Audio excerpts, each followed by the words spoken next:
안녕하세요. 의료를 통해 보는 세상 읽기 의사 김동헌입니다. 외과 의사는 의학 드라마의 단골 소재입니다. 시청자들은 드라마에서 환자를 우선으로 생각하고 투철한 사명감을 가진 외과 의사에게 찬사를 보내는데요. 현실의 외과 의사들은 어떨까요? 그래서 오늘은 외과 의사라는 주제로 이야기를 나눠볼까 합니다. 원래 외과는 수술을 전제로 하는 질환의 진단과 치료를 담당하는 과를 말합니다. 외부에서 물리적 충격에 의해 발생한 몸 안팎의 상처와 내장기관의 질병을 수술하는 여러 진료과를 통틀어서 부르는 말로도 쓰입니다.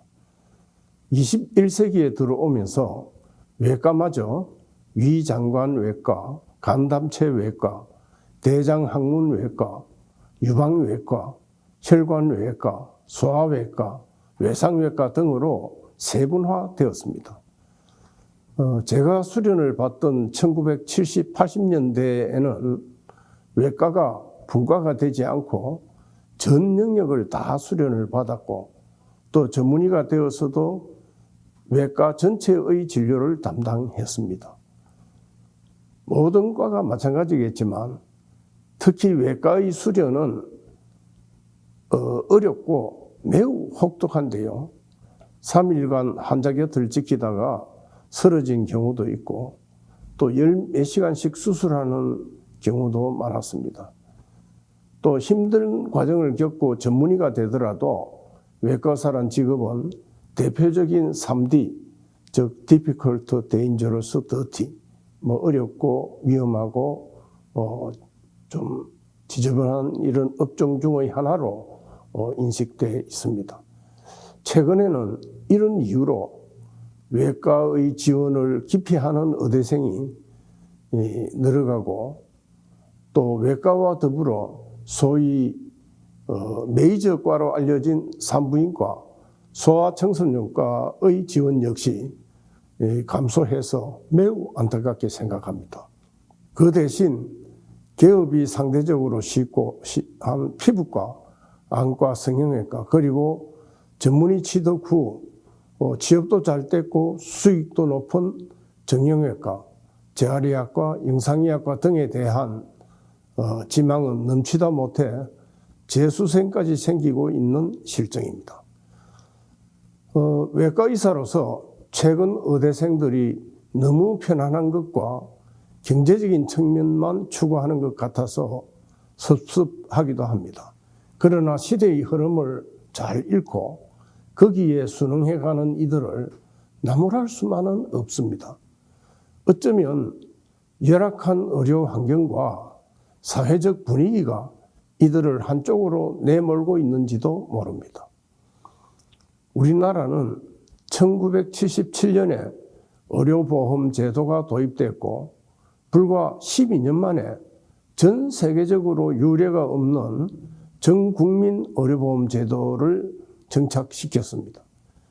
그러나 이런 성과의 이면에는 저수가 정책과 규제 일변도의 통제 정책으로 의료의 왜곡 현상을 심화시켰고 그 결과로 필수 의료의 붕괴 현상이 일어났다는 분석에는 대체로 의견이 일치합니다.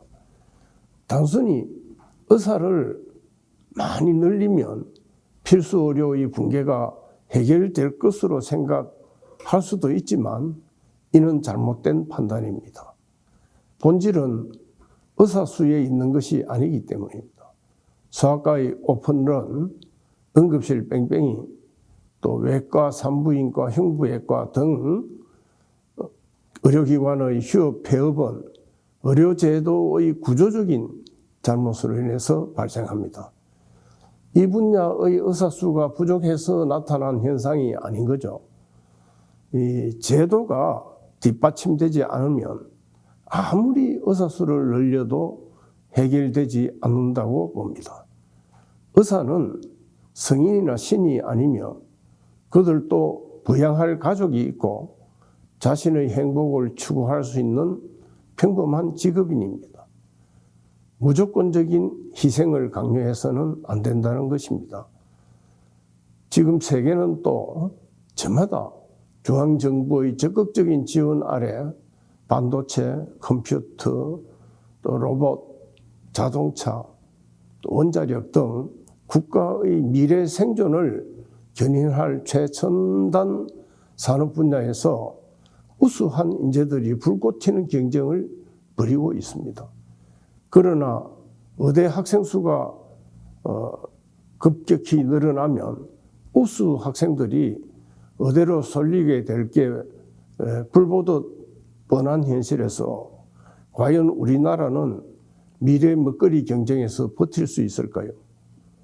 조만간 닥쳐올 국가의 장래와 구조적인 문제에 대해서도 깊은 고민이 필요하다고 생각합니다. 현재의 열악한 의료, 교육 이런 현장에도 불구하고 우리 의료인들의 헌신으로 크게 성장한 대한민국의 의료는 세계가 부러워할 정도로 사실은 우수합니다.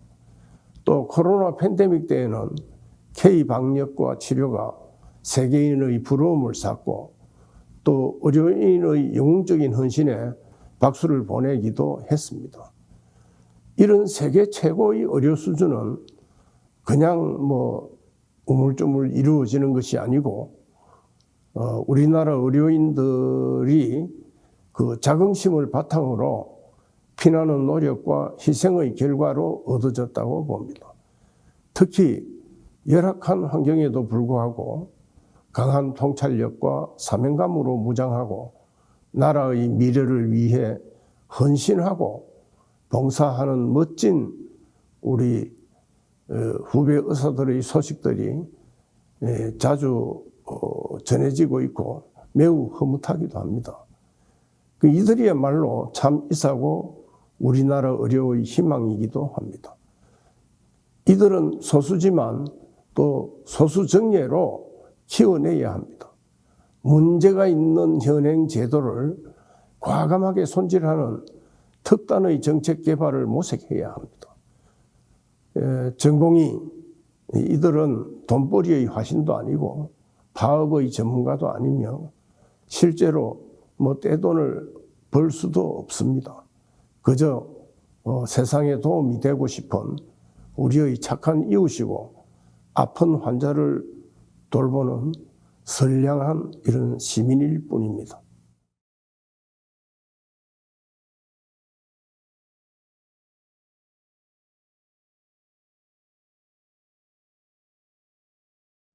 제 지도 교수님이 외과 교수님이었습니다.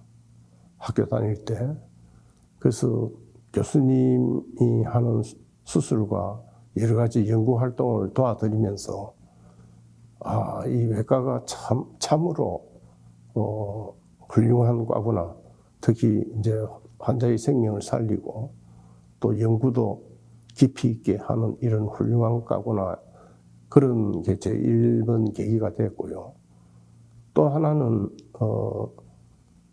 제가 아버님이 위암으로 돌아가셨습니다. 그래서 제가 의사가 된 동기도 그렇고 또 아버님의 병과 같은 사람들을 잘 치료하기 위해서 외과 의사가 돼야 되겠다.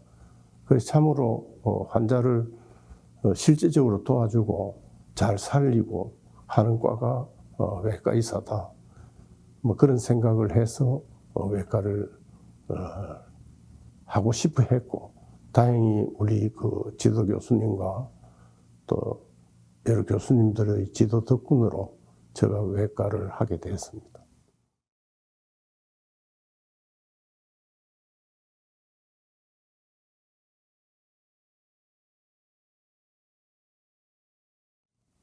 외과 의사로서 일을 하는 데는 첫째 성실성이 바탕이 돼야 됩니다. 앞에도 잠깐 설명에도 나왔지만은 우리가 수술을 열 몇 시간씩 해도 소변이 안 나옵니다. 보통 우리가 두세 시간, 서너 시간 지내면 소변을 보고 싶어지는데 이 수술할 때의 스트레스 정도는 전쟁을 치는 병사의 스트레스 정도에 해당되거든요. 그래서 극단적 스트레스를 받으면 사람의 뇌에서 소변을 못 나오게 하는 호르몬이 분비됩니다. 그러면서 소변을 억제해버리거든요. 그래서 열 몇 시간을 이렇게 환자를 살리기 위해서 쉽게 말해서 의사도 본인의 젖 먹던 힘까지 다 내서 수술하는 경우도 있고 정말 사투를 벌리는데 그런 과정을 하려면 첫째 성실성과 그 다음에 인내력, 그 다음에 건강 이런 것이 뒷받침되어야 훌륭한 일단 외과 의사가 될 수 있고 뭐 기본적인 그 지식은 물론이고 그 다음에 나름대로 충분한 노력을 통해서 뭐 기술도 익혀야 되고 그런 것이 이제 외과 의사로서 아주 중요한 점이라 생각하고 그것보다도 더욱 중요한 것은 환자에 대한 사랑과 환자를 아끼는 이런 마음이 있어야 된다. 생명을 존중하고 환자를 아끼는 이런 마음이 기초가 돼야 되겠다. 어떻게 보면 우리끼리 농담으로 내가 생명을 줄여서 다른 사람을 살린다 이런 농담도 하고 합니다.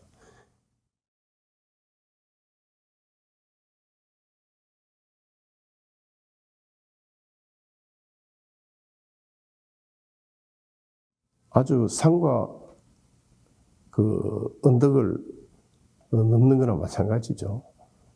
환자가 이렇게 경과가 안 좋아지고 어려워질 때 막 나빠져 갈 때는 정말 가슴이 타들어갑니다. 이거 어떻게 해야 되나. 책도 찾아보고 선배님들과 의논도 하고 동료들과 또 토론도 하고 이렇게 하는데 그런 순간이 힘들고요. 특히 외과 의사는 교통사고나 이런 분들이 이제 옛날에는 밤에 많이 왔거든요. 환자 묻고 가다가 차에 탕 받쳐가지고 이제 배 안에 뭐 피가 고였는데 어디가 터졌는지 모르잖아요. 그래서 이제 수술을 딱 해서 개복을 해서 여기 가보면 어떤 때는 대동맥이나 이런 가지가 탁 떨어지거나 이래 되면 피가 천천까지 튑니다. 그러면 그 짧은 순간 포기해버리면 돌아가십니다. 그러니까 손으로 이걸 탁 막고 그 다음에 이 주변을 잘 씻어내고 깨끗이 정리해서 이제 그 부분을 봉합을 해줘야 되는데 혈관을 이제 그럴 때는 정말 젖 먹던 힘까지 다 내서 해야 되고 옆에 사람들 또 격려를 해야 되고 이제 집도인은 굉장히 외로운 순간이거든 그때가. 그 수술이 성공적으로 끝나고 나와서 환자가 좋아지면 또 많은 보람과 이런 걸 느끼지만 또 환자가 자꾸 나빠져 간다든지 여러 가지 합병증이 생기면 굉장히 힘들죠. 그래서 뭐 힘들었던 순간이 한두 번으로 끝나는 게 아니고 산과 언덕을 넘어가는 그런 기분으로 끊임없이 이렇게 큰 수술을 하고 또 힘든 수술을 하면 그런 순간이 많습니다. 그래서 그게 보람이기도 하고 또 힘들기도 하고 뭐 그렇다고 봐야겠죠. 예.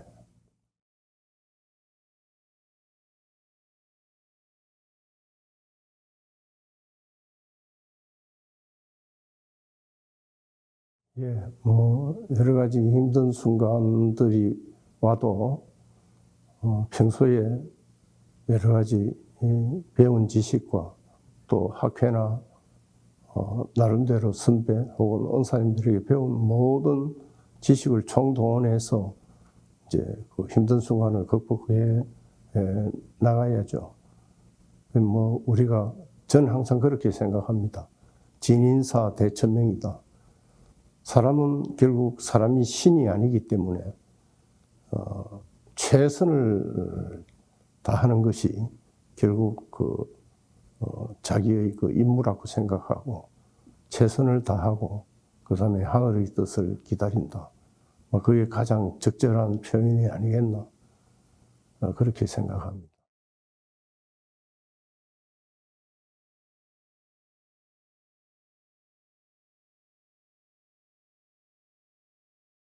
예, 요 최근에 제가 한 30년 전에 수술한 식도암 환자가 늘 그 큰 수술이었기 때문에 대수술이었기 때문에 저 기억 속에 있었는데 최근에 딱 만났어요. 헤어진 지 한 몇십 년 만에. 그 환자도 저를 보고 막 울고 저도 보니까 가슴이 찡한 게 너무 반가웠어요. 여태까지 30년을 이렇게 잘 살아 계신 것이 너무나 감사하고 저도 보람되고 이런 것이 이제 기억에 남고 한두 분이 아니죠.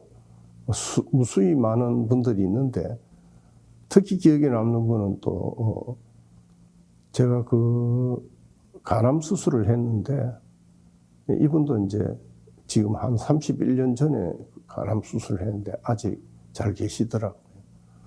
그래서 이런 분들이 기억에 아주 또렷하게 남아있고 특히 이제 그냥 보통 수술을 한 분들은 부지기수인데 그분들은 그냥 넘어가는데 정말 어렵고 힘든 수술을 한 분들 이런 분들은 기억에 많이 남아있죠.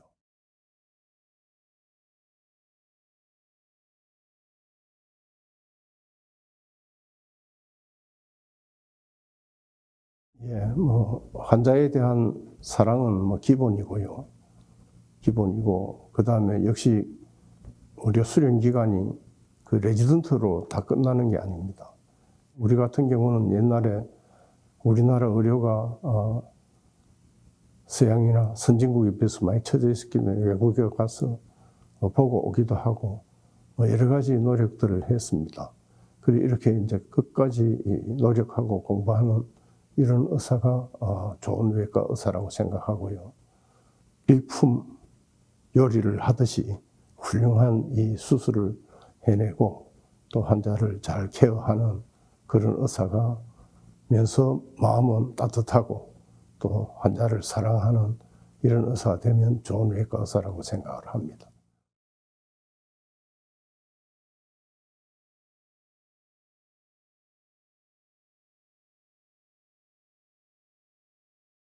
아까도 얘기했지만 제가 좀 굉장히 힘들다고 얘기를 했습니다. 수련 과정도 그렇고. 그렇지만 우리 은사님들이나 선배님들을 보면 외과 의사가 또 오래 삽니다. 괜히 다 90 넘어 사시고 그렇게 고생을 많이 하셨는데도 건강하신 거 보면 역시 사람이 고생한다고 수명이 짧아지는 건 아니구나 이런 생각을 했습니다. 두 번째로는 피부과도 필요하고 재활도 필요하고 다 필요한 의사고 과인데 그 중에서도 확실하게 남의 생명을 구해주고 암을 치료해주고 또 다친 사람을 살려내고 이런 과가 외과이기 때문에 외과를 희망하는 사람들은 커다란 자부심과 이런 걸 가지고 지망하시면 되고요.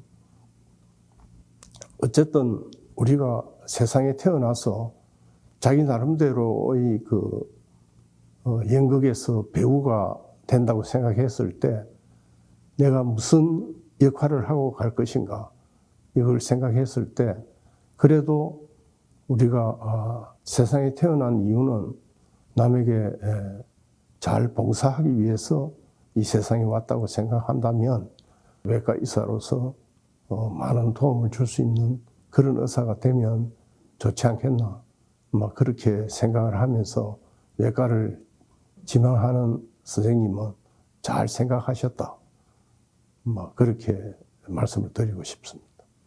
예, 오늘은 외과 의사라는 주제로 이야기를 나눠봤는데요.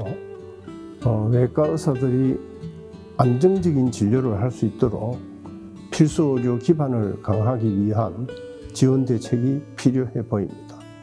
그럼 지금까지 의료를 통해 보는 세상 읽기였습니다.